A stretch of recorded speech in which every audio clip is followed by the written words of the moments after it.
नमस्कार दोस्तों, आज हम समझेंगे एनालिसिस के बारे में थोड़ा-सा कि जो शेयर मार्केट है, शेयर मार्केट में लोग हमेशा कहते होंगे कि पहले चीज़ों को समझ लीजिए, सीख लीजिए।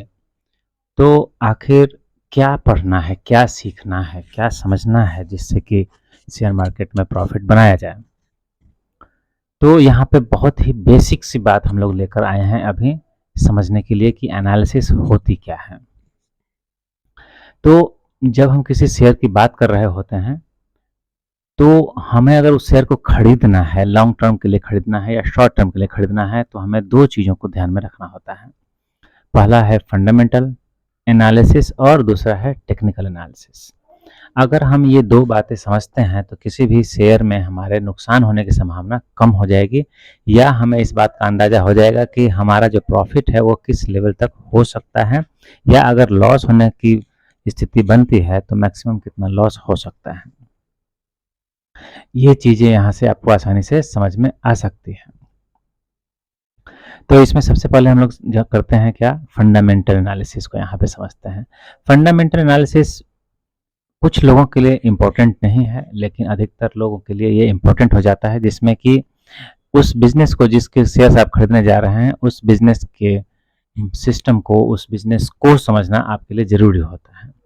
और इसके लिए क्या करते हैं, फाइनेंशियल्स को एनालाइज करते हैं। फाइनेंशियल्स में क्या होता है, profit and loss account and balance sheet, दो मेन आपका डॉक्यूमेंट होता है किसी भी कंपनी के लिए। उसको एनालाइज किया जाता है कि उसकी स्थिति अभी कैसी है, उसके पास कितने फंड्स हैं या उसके पास क्या लोन है, उसकी अपनी पोजीशन कैसी है।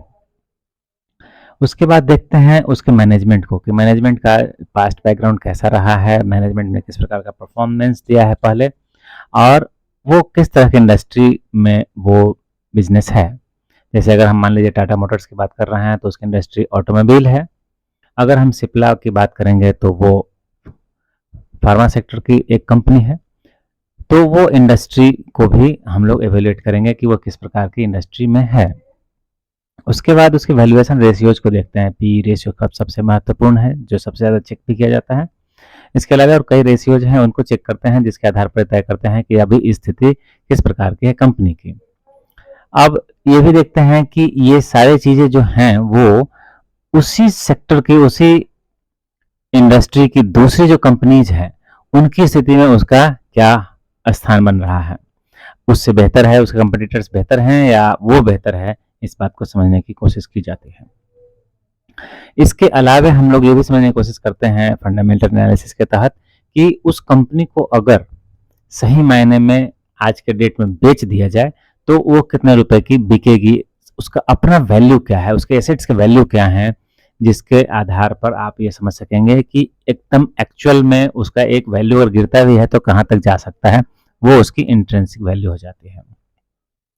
और इन सारे जो स्थितियां हैं, इन सारे एनालिसिस के बाद जो आपको समझ में आता है उसके हिसाब से आप एक इन्वेस्टमेंट डिसीजन लेते हैं। लेकिन जहाँ दूसरी बात करेंगे अगर हम टेक्निकल एनालिसिस की, तो टेक्निकल एनालिसिस में इन सब चीज़ों से कोई लेना देना नहीं होता है। ये सब टाइम कंज्यूमिंग बहुत ही एफर्ट लेती है और इसमें आपकी समझ भी बहुत अच्छी होनी चाहिए, तभी आपको ये समझ में आएगा कि इस कंपनी की स्थिति कैसी है। दूसरी तरफ हम लोग जब बात करते हैं टेक्निकल्स की, तो टेक्निकल्स सब कुछ सामने रखा हुआ है आज के टाइम में। डेटा तो बहुत चाहिए इसके लिए, लेकिन वो डेटा बहुत ही इजीली अवेलेबल हो जाता है, इसलिए किसी को कोई समस्या नहीं आती है। इसमें क्या करते हैं टेक्निकल्स में, सिंपल यहाँ पे जैसे ये बना हुआ है ये चार्ट, चार्ट को हम लोग देख करके इस बात को समझने की कोशिश करते हैं कि आखिर जो मार्केट है, जो प्राइस है इस प्रोडक्ट का, इस शेयर का या इस एसेट का, वो क्या होने वाला है फ्यूचर में। इसमें माना यह जाता है कि प्राइस जो है वो हमेशा अपने आप को दोहराती रहती है, इसकी जो हिस्ट्री है वो रिपीट होती है, तो ऐसा मान करके चलते हैं।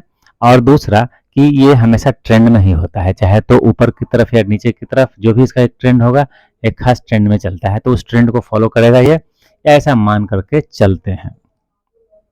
तो इसके पीछे कंसेप्ट यही है। अब इसमें भी क्या है, जो सबसे ज़्यादा चलने वाले जो चार्ट्स हैं उसमें अगर आप बात करेंगे तो जो प्राइस चार्ट आप देखेंगे, लाइन चार्ट है, तो लाइन चार्ट है, बार चार्ट है